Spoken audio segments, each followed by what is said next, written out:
right, everybody, the Boxosaurus here checking in, and of course I got my guy here, the legendary trainer, fighter, everything boxing, Coach Ronnie Shields. Man, what's happening?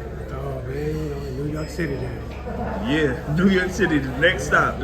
Of course, we talked about the schedule here sometime back, and it's like I was saying, back to back to back. Yeah, it's almost like I've been there, like back to back in each of those fights. Had to think February 1st and February 14th, and now here we are 2 weeks later. Yeah. It's working, man. That's all it is.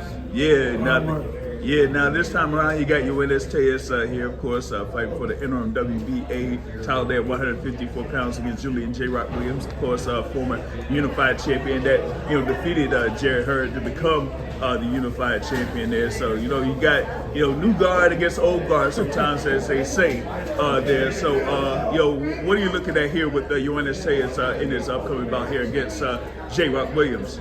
Well, expecting a great fight. I think this is going to be, Julian Williams, a lot of experience, former champion. My kid, 9 fights. He, not as experienced as Julian, but, but we feel great about this fight. We feel that Julian is, he's a little bit on the end of his career. But we didn't take anything lightly. We knew, and we know that we have to be at our best to win this fight. So we have done everything we possibly could, and kid made the weight today easy, and he feels good, he feels strong. So tomorrow night we go out and try to win this WBA interim title. Yeah, and the thing is too, as they say, you got the fighters there that are at the opposite sides of the ring, but you got the trainers there at the opposite sides of the ring there as well. And with Coach Stephen Breadman Edwards there in the corner there for Julian Williams, that's going to be another good matchup. And one of the things that I kind of said with Breadman is that he's had veterans in the ring that's been able to defeat the upstarts. I mean, you had Cairo shut it down Davis that was able to defeat and outbox Elijah Garcia there. So you can't definitely play around here with Breadman Edwards on the other side. No, absolutely. Breadman is a very good trainer, and we've been knowing each other a long time. We speaking a lot today. But competition is great. That's what boxing is all about. Competition, the best fighting the best, and the young fighting the young, or the young fighting the old. In this case, Coach Julian had way more experience, but again, we just feel that with my guy being a younger guy, that we can do a lot more, that they haven't seen yet. So this is going to be a really good fight. I think the fans will really love this fight, and we're looking forward to it. Yeah. Now, with Yoenis Tellez, I think he had his last bout. I think it was at the Caribbean Royale Resort in Orlando there against Johan Gonzalez, and that was a very impressive performance there. Ending with that stoppage victory. So that kind of put him in position to move up the rankings there at 154 pounds and be set up for this particular fight against a former unified champion. So you think with this fight, this is where he's one step closer to getting that world title shot, with this being for the interim title, and then saying, hey, you know what, I should be next up for that world title. Absolutely. Look, these are fighters. This is what they want to be world champions. Every fighter. I haven't met a fighter yet that didn't care about being a world champion. Everybody cares about that. Yeah. And it's levels to it and the steps to it. So we feel we're at a great level where we are right now. And the interim title is a step to the real world championship. So one at a time. And one foot in front of the other, and we're ready to go and get it. Yeah. Now, in the conference call they had there for, with Tellez and J-Rock, I mentioned there with Tellez that, of course, being there at your gym, he deals with or works with a number of fighters within his division, or 160 or 168, that kind of properly gets him ready for a number of these fighters. Because, at times, with when fights are lined up, sometimes fighters have to, make a phone call, or the camps have to make a phone call and say, hey, see if you can come over here and get some work. you don't have to worry about that with a number of them fighters over at your gym. So against Tellez is, definitely, prepared there fighting, or, training or sparring with guys there within that division and stuff like that. So how's that, as far as like having the preparation, having a truck out there, or, Andreas Kaczmarek is there, or, of course, there with David Burrell Jr. So, he has worked with all of those guys. Yeah, that's a good thing. We have fighters from 54, 60 to 68 to 75. We really stacked at that weight division. So, yeah, we had great sparring, and we even have guys that come from other gyms, like Yoenis Tellez, who are always willing to come and help us out. We stacked as far as that's concerned. We don't have that problem in that weight division of fine sparring. So, and we use every bit of it.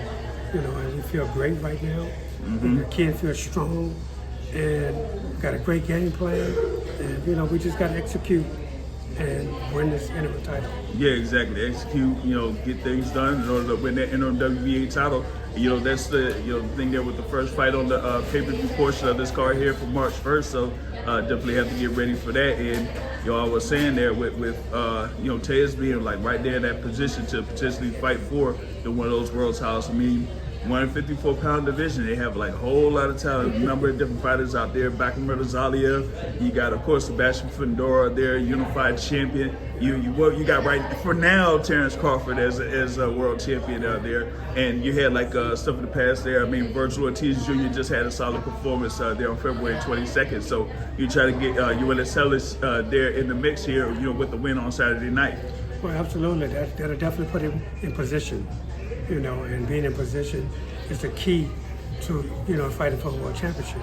So, so we definitely, have all that in mind, but right now the focus is on Julian Williams. He's the main focus right now. And again, we feel great about this fight, and, we're going to show that Yoenis Tellez is and ready for anybody at 154 pounds. Yeah, now, of course, we had the thing there with the weigh-in and everything like that, and they had a little bit of verbal jabbing here and there, and then a little slap and all that type of stuff there too, man. But you see there that Tellez isn't intimidating in any sense, but like I was saying, with Julian Williams being a former unified champion, yes, he has that background, that experience. He's, like I said, he's beaten Jared Hurd. He's been in there with, Jason Rosario, among many others there within the super welterweight division. So that's the thing with Tellez is like he understands what's in front of him on March 1st, and he wants to make sure that he's properly, ready to go come fight night. Oh yeah, absolutely. He's laser focused right now. He feels great. And he's done everything right in this camp. It's a step up, but he know also that he to do everything right. Pay attention to detail. And he's done everything that we asked him to do as far as the camp is concerned. So now, the next step is the fight. So tomorrow night, people tune in and watch it because the first fight is going to be a great fight. Yeah, exactly. Like I said, it's going to be their Amazon Prime pay-per-view there. And, we were talking about the busy schedule and everything like that there earlier.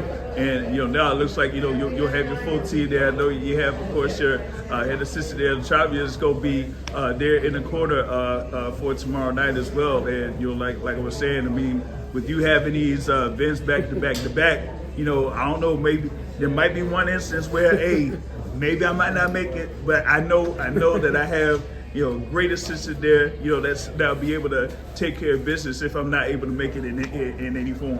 Absolutely. She's a great person, a great trainer. She was a fighter that I used to train. Yeah. So she know my method on how I do things. We sit together, watch video of all the fights, and I get her take on it. I give her my take. We put it together, and come out winners. Yeah, exactly. That's the thing about it. Having a team and being able to be on one accord. So if you have it to where both people there that's right there in the corner that's able to see the same thing that the other person is seeing, it makes it a real good thing there. Like I said, between rounds, so you don't have to worry about stuff because of course there's been corners where you can have one person that's like a chief second, they'll say a whole different thing than the head trainer says. So I'm like, you don't want that for your fighter. No, we don't need that. We're on the same page, and and I feel, like I say, I feel great about this where we are right now. And for us, it's one fight at a time. Now the focus is on Yoenis, and we really feel good going into this fight. So, hopefully, everything goes well, and then the kid can come right back and maybe fight for the world title. Yeah, exactly. So, like I said, it's time to handle business here for tomorrow, March 1st at the Barclays Center. Over there against Julian Williams, Amazon Prime pay-per-view. But as always, thanks there, Coach Ronnie, for chopping up here with the Boxing Source, and we'll see you out there tomorrow night. Thank you. All right.